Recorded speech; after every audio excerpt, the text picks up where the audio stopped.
think I am ready now for my second attempt for making the Luna swirl. I did one yesterday and I would like to do one today, so let's get up. My goggles for eye protection and gloves for the hand protection, and then I will proceed.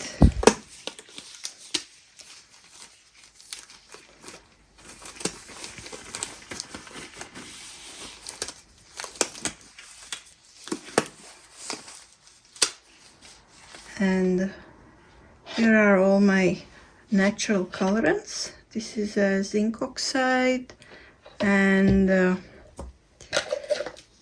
is purple clay with pink clay with alkanet root infusion, and this is spirulina powder and indigo.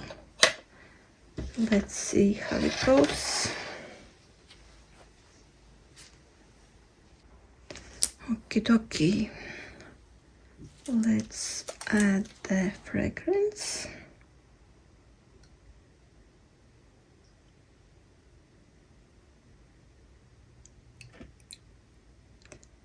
This is a mix of white sage and peppermint oil.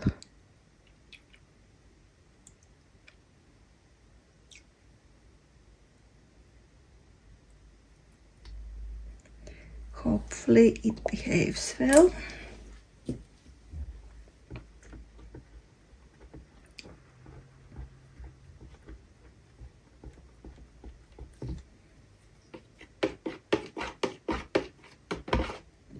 If not, then this will be not the Luna swirl, but something more simple. Let's see how it works. Yesterday I was successful with the other soap, more or less. This is a new day and new experience. And with natural colors, it's kind of a little more scary. They can add to the equation some unexpected motifs. Let's see the temperatures. Oh yeah, temperature is rising more than I had yesterday.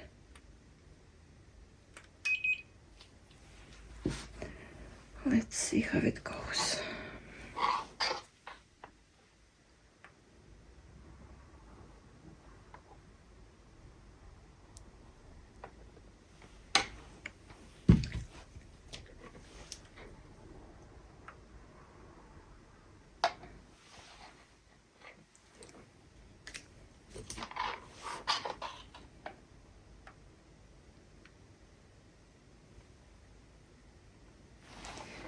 Okay, let's save these for the special moments. And let's start.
I'm sure even without swirling it would be nice, but let's swirl it.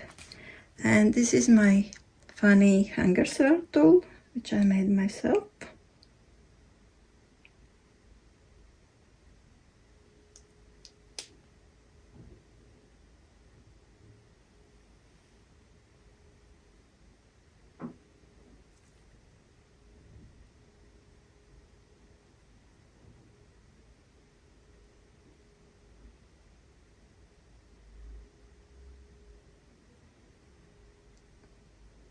Okay.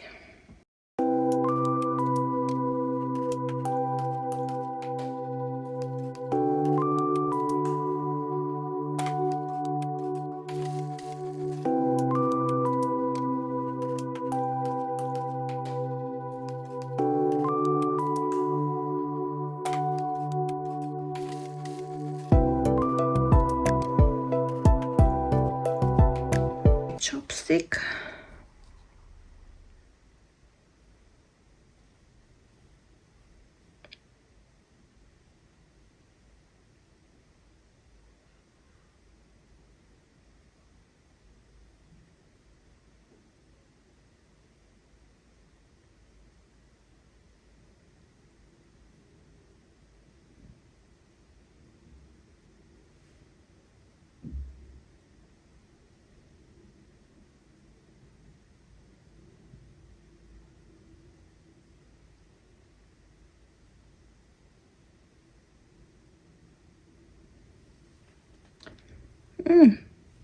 Looks pretty. I'm not used to so flat soap tops. Usually have a texture on them. Let's think about that. Anyways, it's a little bit too liquidy for texturing it, but maybe I will leave it flat and put something on the top. What should I put? Let me think about that.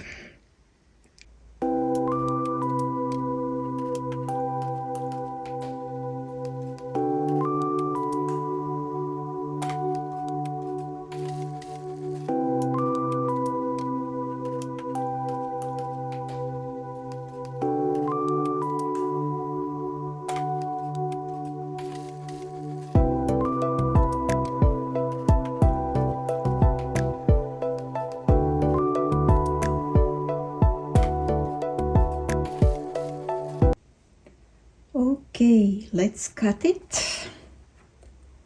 Oopsie.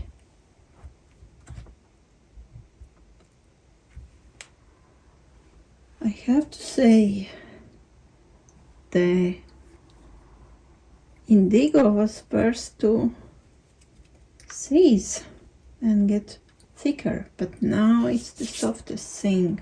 Everything else is fine. Let's see how it is inside. Little scared, little excited. Let's see what happens.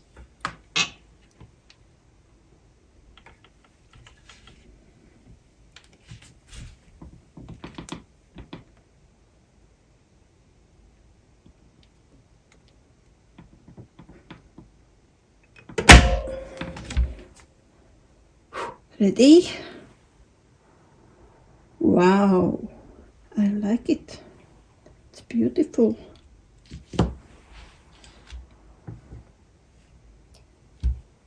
The purple turned a little browner than I wanted, but it might still go back to being more purple. Let's see.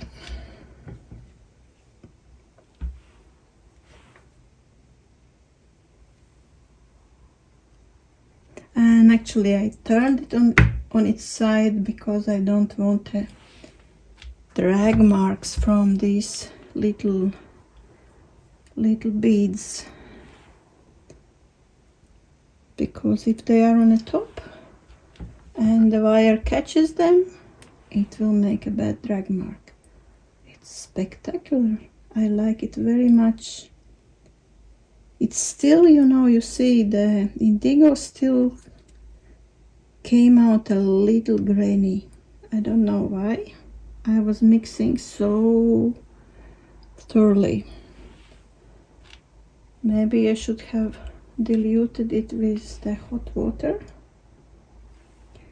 Probably, possibly, but overall look is nice. And I was afraid that I muddied it when I was swirling, but it's beautiful swirl. It's really nice. It's really, really nice. But I can't see really a huge difference between just uncolored one, or maybe there is a little bit of difference between uncolored and one with the zinc oxide, the better. I think this greenish one is the one which is uncolored, and this is the with zinc oxide, but it's beautiful. It's really beautiful. I will show you later the comparison. It's my first ever Luna swirl, which was also very nice, but this is more beautiful, really beautiful.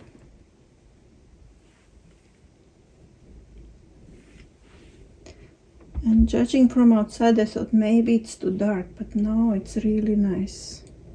Really, really nice. I like it. Do you like it too? Leave some comments. Subscribe if you want to see any other videos. Since this is the second video since my big break from the videos, since then I have posted mostly shorts after a big break. If you are there, if you are watching, let me know. And if you subscribe, share, like, comment, it will help the channel to grow. Otherwise, no growing and nobody will see it. That's the rules of the YouTube. I would like to just make it, but it's good if somebody sees it when I make it. Okay.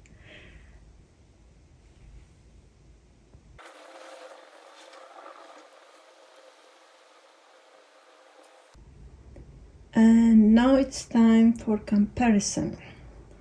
This is my first batch of the Luna swirl, and it's beautiful. What happened here?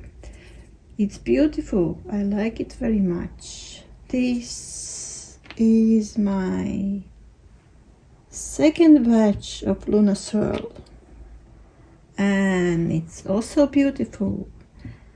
I like them both.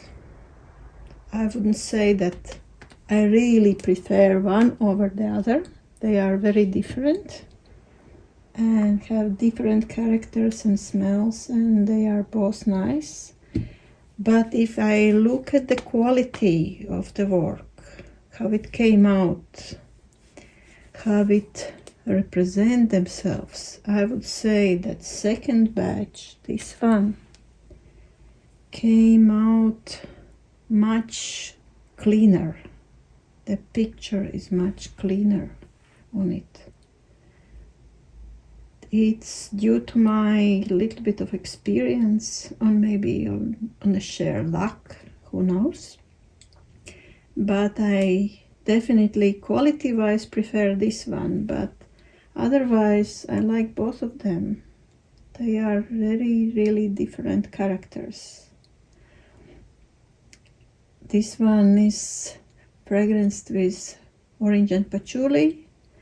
This is white sage and a little bit of peppermint. Smells very different. Different color palette. Maybe the only thing which puts them together is this indigo. In both of them, indigo misbehaved a little bit. In this one it didn't thicken. too fast. This was thickening faster, but you can see a little bit of graininess in both of them. Here more, here less, but it's still, you can see a little bit of graininess. I tried to mix in this second batch it out much better, but since for the mixing I use just a mini whisk here and here just a spoon and spatula, this came out a little better, but it still needs a little more. Maybe I have to disperse it in not in a cold water but in a hot water. But otherwise I have to say altogether that I'm very, very grateful to Luna and the Leaf. You can check out her channel for inspiration, for tutorial, for really inspiring artworks she makes with the soap. And even it looked a little bit difficult and maybe not doable for me, but I got encouragement from her and made it. So really grateful to her for that. I have to say that it's easier than I thought it will be, much easier than I thought it will be. Only thing, if you attempt to make a Luna swirl, make sure that you know how to keep your soap batter very liquid, like really liquid. Start with very liquid one, because otherwise if it's not liquid it's not gonna to work for you and not for anybody. And the other thing which I found out, which I was doubtful about quite a bit, is that you can actually make this soap also with the natural colorants. I use only natural colorants. I never ever in my life used mica, and I don't plan on doing that. Only thing I use from this let's say not sketchy world, but you know, iffy world, is zinc oxide, non-nano zinc oxide. I don't use titanium dioxide. I can try once to make without the zinc oxide, but I am a little bit afraid that it will not be, the color will not be so opaque as I want, because when you dilute the colored batter with the natural batter, somehow it doesn't become just lighter, it looks more watery, and that's what I'm afraid of. But probably in the future somewhere I will try to do that once. But other than that, beautiful technique, in any case doable for anybody. You just have to keep your